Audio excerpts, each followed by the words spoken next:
and it sounds simple, it's really not, is listening. You need to be an active listener. Are your clients, and they're probably smart people with limited amount of time that are taking time out of their day to speak to you about an issue or an opportunity. So make sure you know. But if you don't know, never assume, never make a statement if you're not sure that it's accurate. It is okay to say, I'm going to do a little more research on that and follow through that way.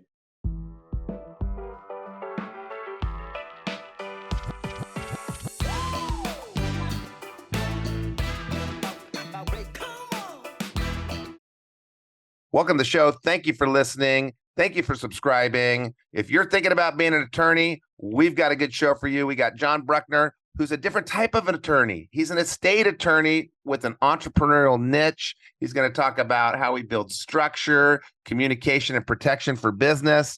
He's going to get into beyond the law you know and into some of the 1,000 legal careers you probably don't know about, how to set yourself apart in your law specialty, skills you need to be a great estate attorney, and a different look at freedom through becoming one with your career. Welcome to the show and welcome to the Edge of Excellence.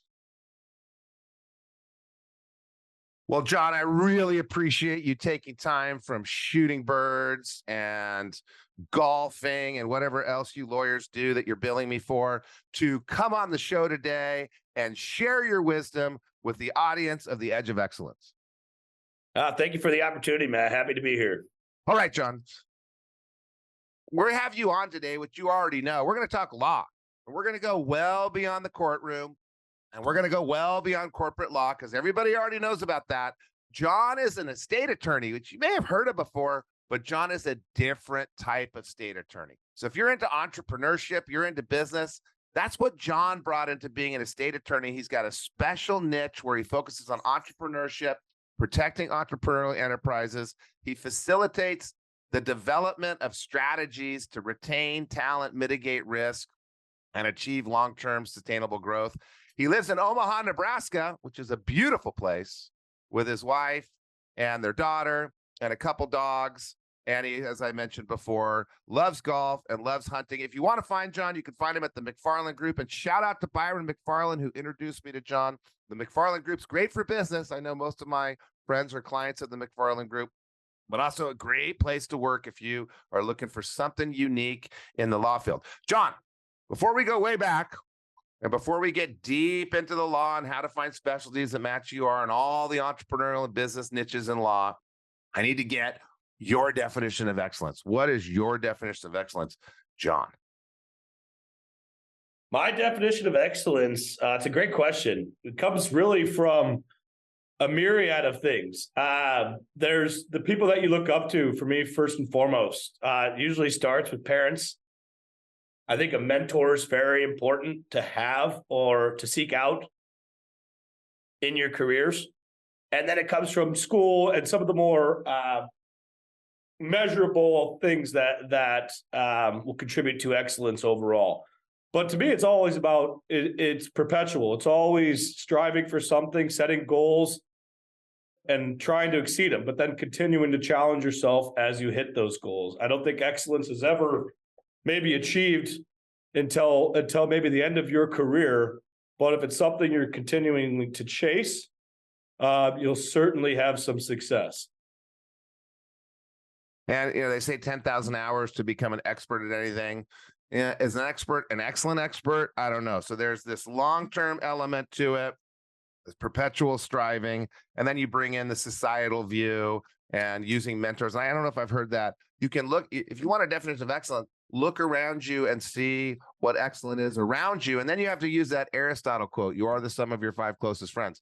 If you're hanging out with people that aren't really striving, you might have to broaden the bubble and look for other mentors that show you what excellence is. Well, we're going to get into law and we're going to get into your prestigious placement and how you build a client base and all that stuff. But before we do, we got to figure out how you got into law. So we're going to go back to high school. How were you in high school? What was going on? What was life like? How'd you see yourself? How'd you find your path? Yeah. So going back to high school, I was an okay student. I was an athlete. I played sports.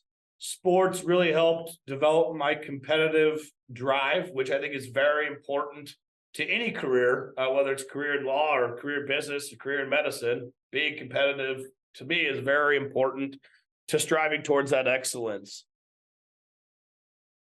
Like I said, I was an okay student. I learned how to work systems. I learned at about my 16, 17 that these grades actually really matter if you want to be successful and get to that next level. So probably the second half of high school, I focused a little more. And I think that's a great point. It's who you were around. So my friends were all doing the same, but we all wanted to go to good schools. We're lucky enough to have people in our lives that we could look up to that were successful. And as we got towards the end of that high school, we knew that for me, a 4-year college was the right way to go and get to the best college you could to be able to pursue a career. At that young age, I didn't know I'd be into law, but it was certainly a possibility. I have other lawyers in my family, so that was something I looked up to as well.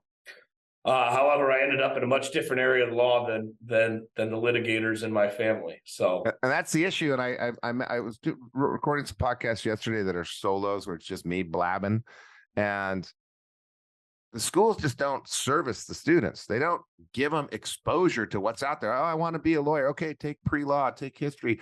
But there's never someone that says, hey, stop for a second. Let's talk about the 150 different practices of law and the 450 different careers in law and the 450 variances on all those careers or whatever the numbers are. No one sits them down and talks about that. So they're all mainstreaming in one direction and they got to kind of figure it out. Now, in one of my podcasts about how to find a job, I talk about wormholing, where you just get lost in the internet and you just dive into careers in law and types of law and awkward law practices, or just getting lost in the internet to figure things out. And that's what we're going to talk to John about. So you're in high school and sports gives you this competitive drive. You've got, you're kind of flaking out, but your peer pressure was a positive peer pressure, which is interesting. I take hundreds of people to Mexico and my friends say, wait a second, you're taking like 200 college students down to Mexico? So yeah, that's what I do for a living. I take college students down to Mexico. They say, how do you do that? I said, it's the weirdest thing. We have like this positive peer pressure where if someone gets out of hand, someone else grabs them and takes them home. It's like a protective peer pressure. And it's the same at that same business. Our quality is based on people wanting to do the right thing and making sure the people around them want to do the right thing. So you worked on that in high school and that got you into college. And I know you went to Creighton Law School, where our original CFO and my original partner Tracy's son went. So Creighton's near and dear to my heart. You went there for law school. Where'd you go to undergrad? I went to St. Joseph's University out in Philadelphia and studied finance there. I knew I wanted to go into business at the time, and I selected I was between entrepreneurship and finance, and truly based on advice of one of my mentors was, well, finance is a better major for you long term. So that's what I chose to study in undergrad and graduated to the degree in 4 years later. All right. So, and that's another great point. If you're listening to this right now and you're driving down the road right at the speed limit, focused, not distracted. I'm talking to a lawyer right now. You're not taking any notes down. You're mostly thinking about the road, and you're thinking, I got to figure out what I need to do for the rest of my life. That's not how it works. Almost everybody starts with one path and then goes to another and another and another. And they say you're going to change your career 6 times. Now, John hasn't changed his career 6 times, but he changed his career path in a major direction. So he did some things to make sure he was ready for whatever happens. He got the finance degree, he's going to go into business, and then decides he's going to go into law. And maybe one day he'll decide he's going to be an astronaut. We don't know. But the finance and the math will help with being an astronaut too. The communication skills, the legal mindset will help with being an astronaut too. So you're keeping your options open. You're taking these business classes. You're there in Philly. Is that where you're from? No, I'm here from Omaha, but I ended up out east for school. My You sisters must have hated cheesesteak. You're from Omaha. the place of a great steak. And by the way, did you know that Alan Simon, who used to be the CEO of Omaha Steaks, was on our advisory board for like 5 years? I did not know that. I know the Simon family, and Yeah. actually, recently they've divested some of that, some of Omaha Steaks into McCarthy Capital, which is the private equity firm here in Oh, Omaha. yeah. He used to come to our office, once every quarter, and he'd sit there and give us advice. He'd always say, "Hey, this isn't a cracker stand anymore, Matt. You've got to get some stuff in place." And when we had it, we had a really horrible thing happen in our business. I'm not going to get into because it makes me really sad. And I didn't know who to call. I called Alan Simon, and he loaned me their entire HR department to solve my problem. Just boom, done. What a wonderful man he was. He actually lived down the street from me. Shout out to the Simon family. Shout out to Omaha Steaks. And did you know that Lincoln, Nebraska, the school that the Simon family just funded and sponsored, and that wonderful school that you probably are associated with, is a school that doesn't like my company, the #1 rated internship in every good category by every good agency in the whole country. And we're not welcome with open arms at that school. So when we're done with this podcast, we're going to have you sue that school. Yeah, we need Husker Nation to step up and support NSG. We need them to step up. Well, just college works, just college works. So you leave the capital of meat, you go to the cheesesteak capital, which I love cheesesteaks, but it's just bad meat mixed with cheese to make it taste better. And then you come back to Creighton, which is in Kansas, right?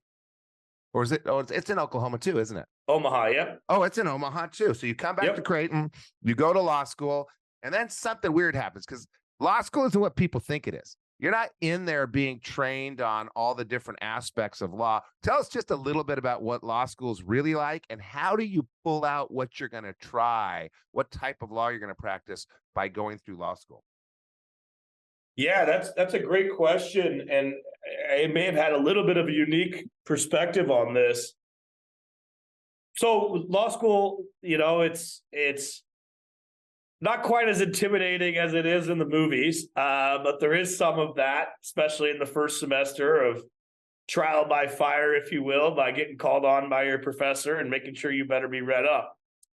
And the Socratic method and all those things you see on TV. But really, it's like any other school. If you focus, you read, you go to class, you should do all right. But they're diving into, what are they spending the time on? They're not training you to be a lawyer. Right. They're training you on law, right? On writing, on even structure of how to write briefs, how to write a complaint, and then all the core classes are that first year. So everyone in the first year takes the same classes. And at Creighton, for instance, you're separated into two categories, A and B, and you go through those core courses in your first year altogether. But again, it's just focused on case law and structure of how to write and respond and write up a summary, essentially, to understand the law and then apply the rules of law to that. And what I found so interesting after my first year is, here's all this spending $50,000 a year to get this education. At the time, the stats were somewhere in the neighborhood of 40,000 new lawyers graduating every year from all the law schools across the country, and there's roughly 30,000 jobs for those individuals, and those are the traditional law firm jobs. So I, being a finance guy, started doing some math, and I said, "Well, wow, okay, so 50 grand a year. There's 40,000 of us coming out. There's 30,000 jobs. By the way, the median salary for those jobs was $57,000. Like this isn't, from a business perspective, this doesn't make as much sense as maybe I thought. And I knew I wanted to use the education, I think at that point, as really what it is, an education, a way to think critically. And I luckily met Byron McFarland after that first summer. And that's where my unique path began. I met you when you were right out of law school then. In law school. Oh. Yeah, the first time one of the first client interactions I had and was able to run was your case with Byron. Wow. And then running all the follow through. How which long was ago was really, that? It's been like 20 years. yeah, that was 2011 or so. Okay. And by the way, I still haven't transferred my life insurance into my trust. I don't know how many bets you've won on that one. I've been collecting money on that bet for years now. Every single year. Okay, so what I'm looking at here is, and this applies to whether you're a lawyer, a finance major, whether you go to Harvard or you go to a different school, know your numbers. How many people are shooting for the same jobs? And there's two things you can do about it. You can better yourself and you can increase the number of jobs. So you're looking at it going, there's 40,000 people, 30,000 jobs. I'm going to do my best and do as much as I can, but then I'm going to set myself apart, right? So you start working to set yourself apart. You got your finance major, and we'll talk about what else. And then you meet this guy, Byron, but you're in the mindset. So success comes when opportunity meets preparation. You're preparing, and part of the preparation is your mindset that, wait a second, this isn't as easy as I thought. If you're in college right now, it's not as easy as you thought. There's a lot of people that want your job. If you're changing jobs right now, there's a lot of people that want your job. So know your numbers first. Second, set yourself apart. And then third, what I like the most is, what are you going to do that's different? So you have the finance that's different. Other people have political science and history or pre-law. You've got this business angle, this finance angle. And then you meet Byron, where there's your opportunity.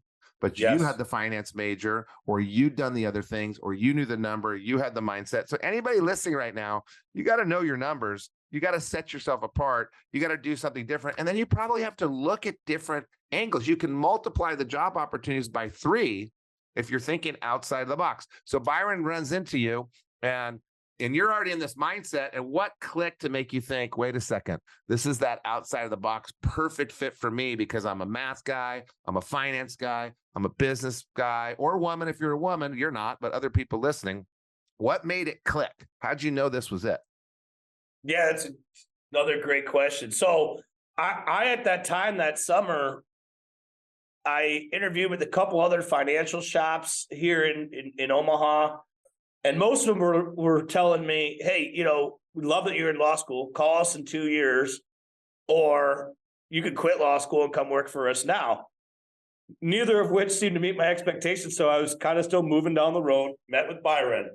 And I met with Byron, and Byron was very much encouraging me to continue to pursue this education. Thought that was a perfect fit. Timing was perfect, because he had transitioned from a more traditional financial services and insurance business to this consulting model, working for the business owners we now still serve.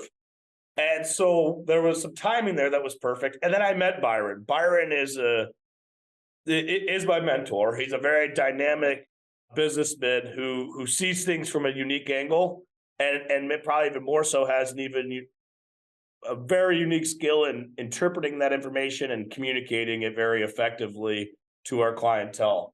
And so just that interaction, the combination of knowing who his clientele was at the time and who he was servicing, and just his approach to the marketplace really clicked with me, where I said, yeah, this is for me.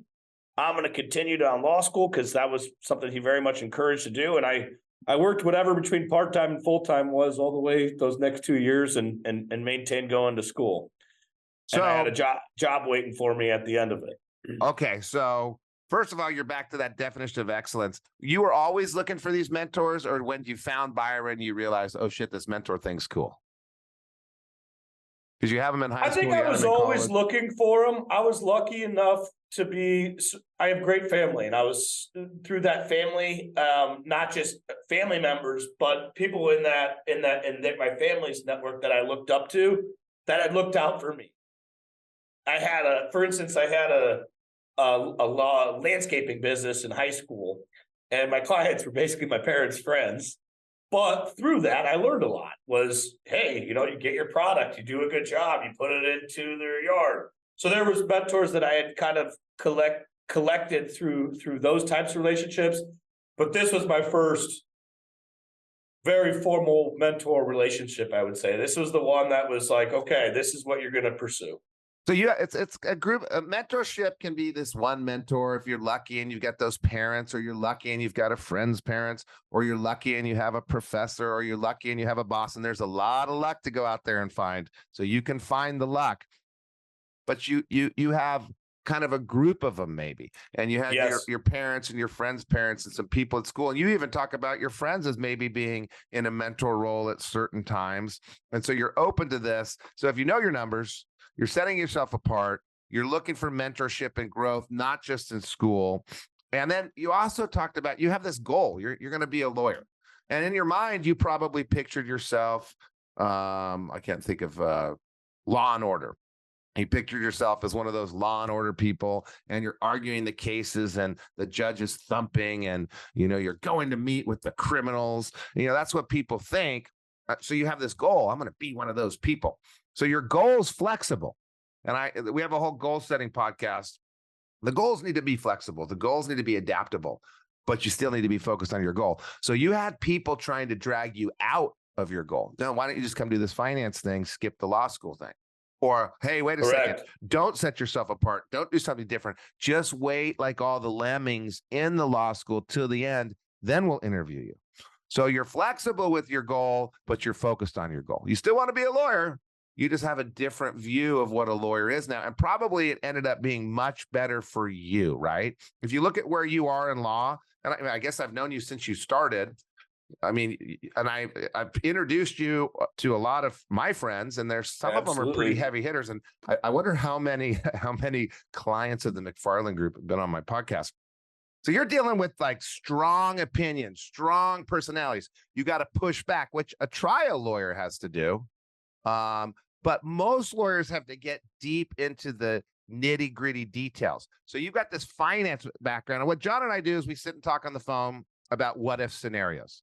What if this goes wrong? What if that goes wrong? Should we insure against this? Should we self-fund this? What's the cash flow of the business to be able to self-fund? What happens when that gets taxed? What happens? And so there's all this financial element. And then there's this communication, interpersonal element. Some of it's like, what if one of your partners wants to leave? What if something happens? What if they're disabled? What if you have an issue with substance abuse or who knows what? So when you're in business, a lot of people don't plan for the worst because entrepreneurial optimism, I coined a term, by the way, I copywrote it and spent, I think, $15,000 holding the copyright for like 8 years before I realized how stupid this is. Entrepreneurial optimism was one of my terms. I like that term. I had 4 of them, by the way. Entrepreneurs have this, and the reason why I did it, by the way, I like to do side notes. I did it because I was afraid that some of the speakers I saw would steal all my terms and make them their own. Like, what's going on with my ego right here when I do that? Speaking of your 5 closest friends, why am I hanging out with them if I think they're going to steal my stuff? But these entrepreneurs have this optimism that really fuels them. We're going to make a phone with no buttons. We're going to launch privately into space. We're going to have cars out of electricity that we never change for 20 years and people still buy them. And you have this optimism that really makes entrepreneurship work, but it makes it not work when things go wrong. And so John is the finance person, that's the communications person, and the strong person that can punch back and punch in the face if he needs to, and gets people to think about things that maybe they don't want to think about, but thank God they did, right? So he becomes a mentor, maybe to some of the people that were his mentors. And that's kind of a unique place in the law. So what do you say to someone that's, 21, a junior in college, wants to go to law school, or they're in law school, or they just got out and maybe they're just not in the right position? How do people find these little specialties that apply to who they are when they're not just going to do trial law because they're the salesperson type? Great. It's a great question for them as well. I think first be open. Go to as many things as you possibly can, whether that's seminars, networking groups, career fairs. Just learn. Go down the wormhole, as Matt suggested. So that's one place to stop. Curiosity. You let your curiosity explore. Second, and it's a bit of a theme, but seek out someone, whether it's the grade ahead of you, someone that's recently graduated, someone that you can find in your network that is in a career that you think you'd like to pursue. I can't tell you how far that has taken me. I was encouraged to do that. And what I learned through that process was whether it was a business owner like Matt or other professionals that had been much further down the road, almost every single one of them wanted to help when you asked for it. So ask for that help. I think most of them see themselves through you. They're a younger version of themselves through you if you're willing to put yourself out there. So I just encourage you to take as many opportunities as you could to pursue what you're interested in and the people you're interested in. Most of them want to help, at least in my experience. As you're saying that, I was thinking, why is that? Why do I want to help? Like anybody can call me up and I'll just stop what I'm doing and help them. Why is that? That's so weird. And I think about it a lot because I help my friends' kids. Like literally, I take my friends' kids and get them into college and then help them get careers. And I do it because my friends do a bunch of stuff for me and I got to pay it forward. And I think that's why. Because the people that are in that mentoring role were probably helped by somebody else and they probably want to pay it forward. And I think that might be it. And it sounds so strange because there's narcissists out there, but most people in the world are good people. And most people in the world follow karma, whether they buy into it or not. And I think someone helped them, they want to help you. But I will throw the caveat out. If you're just mooching and you're not acting, it gets old. And I always talk about this young woman that came to me. I mentored 5 kids at this college, this high school, sent them to 5 different entrepreneurs, and they spent a day with each entrepreneur to figure out entrepreneurship. One of the 5 every year checks in with us at Christmas. I'm going to get an email here pretty soon, tells us what's going on with her, and in the summer. And she just checks in, tells us what's going on. And then she says, yeah, I'm looking for a job. Well, wait a second, go talk to Darren. Remember, you interned with him. He's in engineering. And I'm going out of my way to do what I can for this person because I feel what I did for that one day back in the day. And I set it all up. So maybe I set up the 5 days, was received, utilized, and has gone a long way. She went to a city college, ended up at Berkeley, started a crazy business while she was in Berkeley, just wacky, weird business, went to get funding. I think she's a senior now. I'm about probably to get an email about how I'll put her on the damn podcast, how she's funding herself. And I just feel like right now, I want to go find where Ariana is and help. So I think there's 2 pieces to it. They've been helped before. They want to pay it forward. Other people are helping their kids or other people have helped them. And you've got to be acting and giving feedback. Now, you don't have to do what they say, but you have to tell them why you did it. Absolutely. Yeah, you have to respect that the willingness for someone to help you. You better act on it then. It's just like getting referred to somebody. If someone's going to put their name out there and on your name, you have to respect that and have 100% confidence that you're going to follow through. So your advice is, you're looking at trying to figure out what to do, and maybe you're focused on this law career, or maybe you're thinking about the law career. Read, explore, talk to people in the position that you want to be in. Ask them what other positions they think that you should look into. And since we're on a podcast, what exactly are the skills needed? And I kind of summarized it a little bit, but in your words, skills needed to be, would you call yourself an estate attorney? Is that what you would be? I'd honestly call myself a consultant or a business advisor. A consultant who happens to have a law degree. Yeah, right. And you're really a finance consultant that has a law degree. And when we talk on the phone, we have my in-house attorney, Suraj, who's a wonderful person too, there. So you guys are working with each other. He's on my business end doing law stuff. You can speak his language. We get the accountants on there. They're on my business end doing the accounting stuff. You can speak their language. So you're a lawyer that happens to be a consultant. And what skills do you need to be excellent? And what skills do you need to be excellent, and how do you prepare for this type of law? And what other law would be similar to this? So I think the first skill, and it sounds simple, it's really not, is listening. You need to be an active listener. The clientele you're dealing with, if you're in a professional career anywhere in the law, are your clients, and they're probably smart people with limited amount of time that are taking time out of their day to speak to you about an issue or an opportunity. So listen, and believe me, they know if you're listening or not. They've talked to a lot of people in their careers. So that'd be first. Second would be follow through. Do what you say you're going to do. And then next would be expertise. Most of these people you're going to be talking to, meaning the clientele themselves, they assume that if you're on the phone, you have the knowledge or expertise to address their issue or opportunity. So make sure you know. But if you don't know, never assume that, never make a statement if you're not sure that it's accurate. It is okay to say, I'm going to do a little more research on that and follow through that way and get them the right answer rather than feel embarrassed in the moment that you don't have the answer readily available.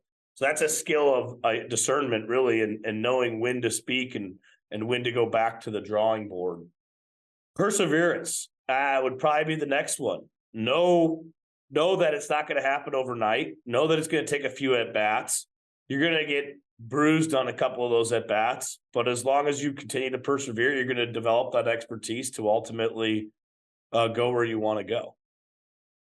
Okay, so we need to dive into how to develop some of these. So you got listening. You didn't mention reading people, but you're good at that.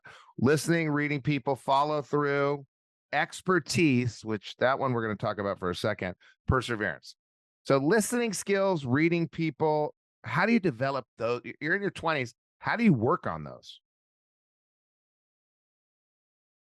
You got to get at bats, but you can even do it in your everyday life. I mean, I don't know anybody that's in an intimate relationship that hasn't at least been complained to once or twice about not listening very well. So you can even practice that way. I'd encourage anyone. 30% of people under their 30s are virgins. Did you know that? They're not in relationships anymore. They're not getting those at-bats. They'd rather sit at home and not go try. It's the Actually something I haven't thought about, but that's craziest stat ever. What's going to happen to population in 15 years? Yeah, crazy stat. Keep that one on the podcast. I get that one in my back pocket. So you need at-bats. So those at-bats may be going out on the dating circuit. It may be in a relationship. It may be going and talking to a professor. I think the easiest way is work. And when you're in high school and when you're in college, in law school, you worked through law school. You were getting at-bats in law school. When you were in college, did you work? Yes, I worked every summer, and I worked on and off in a formal internship role that I worked on and off throughout the year to make money as I could. I try to make enough money to save up for the year, but you know how that goes. Yeah, I know. Well, I know how that goes for my son. What were you customer facing in those jobs? Yes. Yeah. So I watched my son, normal 14-year-old, couldn't really communicate. He worked behind a counter at a food store for 10 hours a week, 11 hours a week for I don't know how many weeks. And it was night and day because he was getting at-bats listening, getting at-bats talking, getting at-bats reading people. I bust tables. I'll never forget being just lambasted by a couple customers for my inappropriate discussion, for my lack of listening, for my inability to communicate on that adult level. So you get at-bats through everyday life. You also get at-bats through working. You don't have to go be a lawyer to get at-bats. You can mow lawns. You mowed lawns. You can you can wait tables.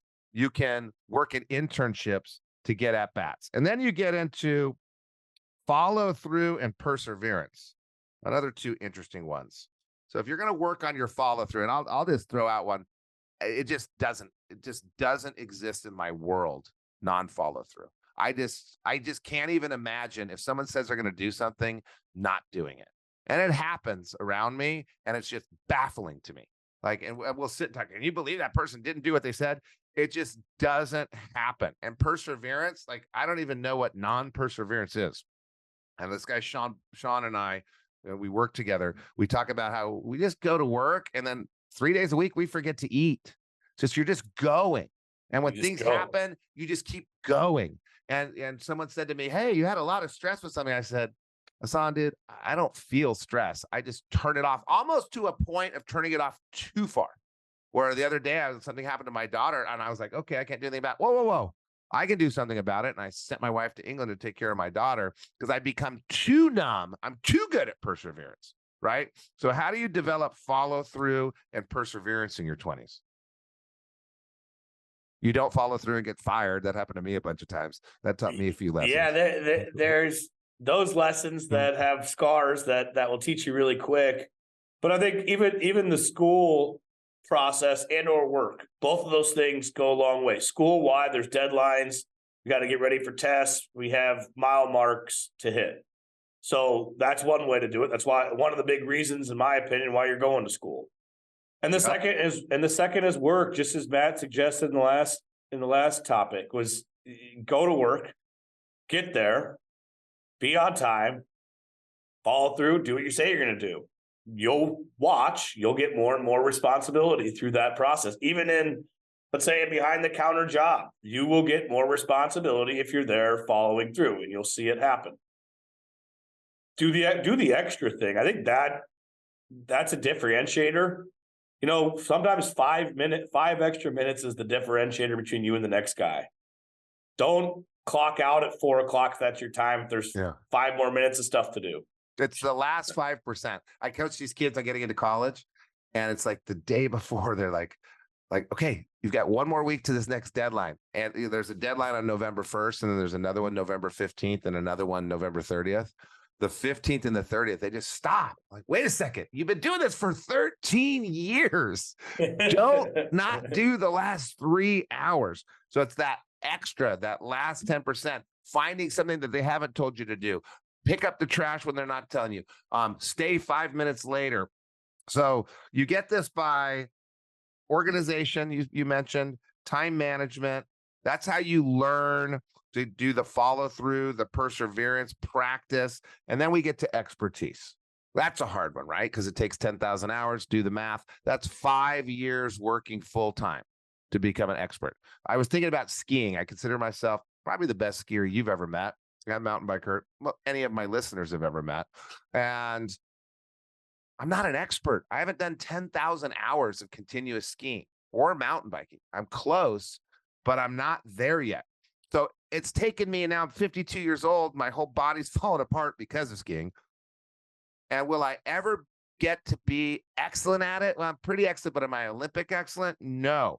And time for me to change sports because my body's not working anymore. I got to start all the way over again. So you came into your legal career as an expert in finance.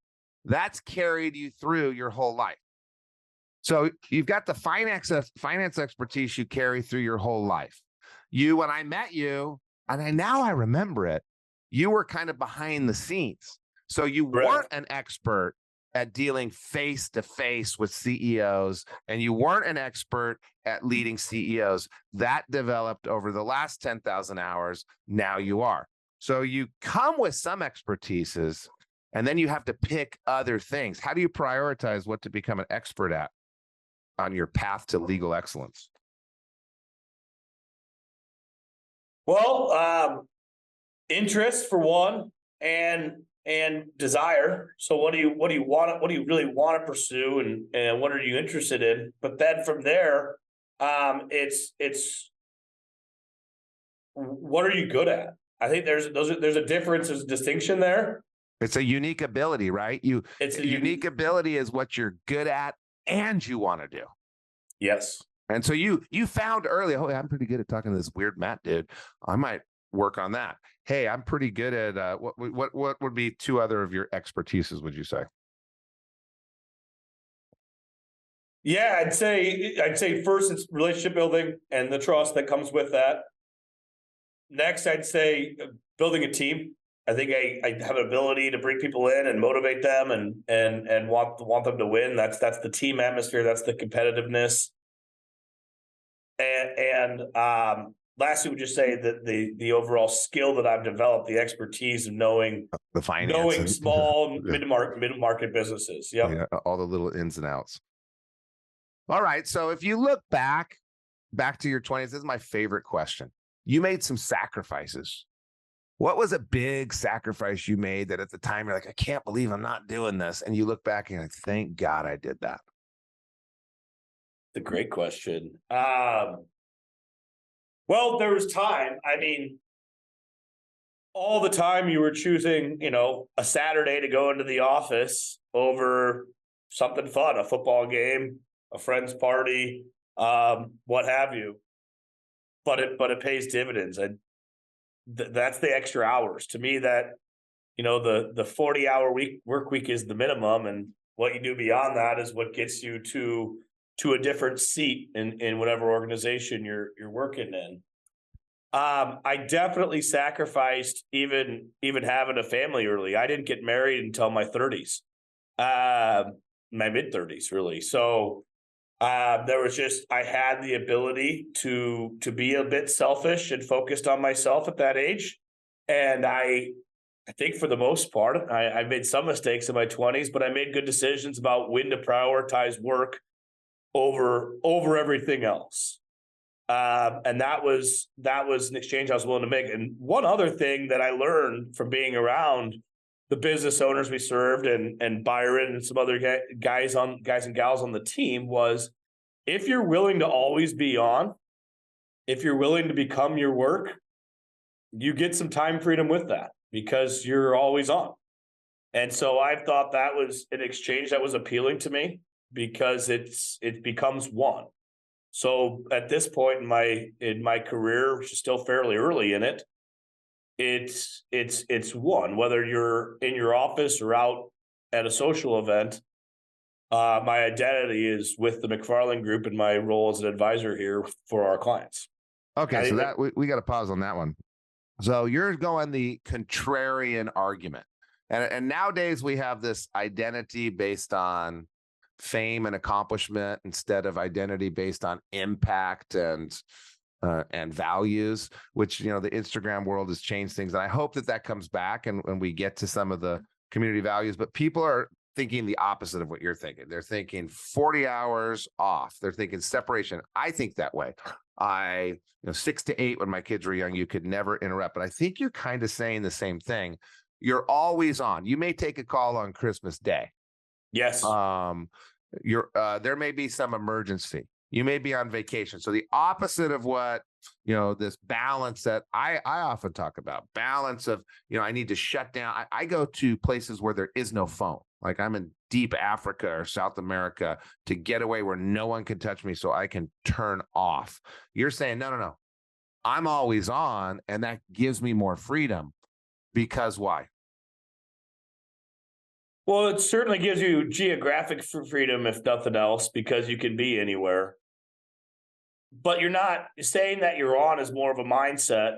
It doesn't mean that you're working every instant of every day, but it means that you're willing to. And I think, but if you want to go to an 11 o'clock rehearsal of your daughter's dance practice, or your wife is asking you to come to lunch with her, there you go, instead of with a business lunch, or you want to go visit your kids' college sporting event on a Wednesday, you can do that because you're available on a Saturday or a Sunday or whatever. So that's just a different way of looking at it. You nailed it, Matt. That's exactly how I look at it. That gives you that time freedom to be able to demand it, to demand what doing what you want to do. So you're always making a choice. I think even within that, something I learned early on that's very relevant to the, what did you exchange in order to get there conversation is opportunity cost. Okay, you want to go to the fun thing on a weekend, that's great. That may cost you some of your 10,000 hours to get to where you wanted to go. There's a cost to that. So as long as you're always making decisions that way, you should be treading the right direction. And that's exactly how I look at it, Matt, is because I'm willing to go work on a Sunday, you get some time freedom on a Wednesday. Yeah, I spent my Halloween on Zoom till midnight with my friend Oscar's son, coaching a kid to get into college. I had my daughter's friend Amy doing a disc test coaching. I don't think of it as work, but it's what I do for work. And I do it on the side because I really like it. You can be always on, like, I think of myself as someone that helps 20 somethings prosper. And that's kind of my identity. I don't think of my identity as national services group or in my businesses, but I think of my identity as that. You're doing a similar thing. You're a person that helps people protect their businesses, oftentimes from themselves. And you become as one. I'll do it in the middle of the night. I'm doing one of those meetings on Christmas with my nephew because it doesn't feel like work. So if you go through the process of working diligently to figure out what you want to try first, if you know the numbers, if you set yourself apart, if you have a goal but you're flexible, if you learn to listen, read people, follow through, persevere, you'll get these expertises that you actually align with your unique ability. It's not just law. You wouldn't be a good trial lawyer, I don't think. Or you'd probably be a pretty good one. You'd be a good one, but you wouldn't be an excellent one. When you get that special place that you can thrive in and be excellent in, maybe you can just become as one, and that does give you freedom. And we'll end it there because I think that's a great way to end. John, I really appreciate you making time and not billing me for this. In fact, I don't think I ever get bills from you, which I really love. I hope you have a great day and a great holiday. And please tell Byron I said hello. I will indeed. Thanks for having me on. And yeah, you won't get the bill till at least next year. Okay, perfect.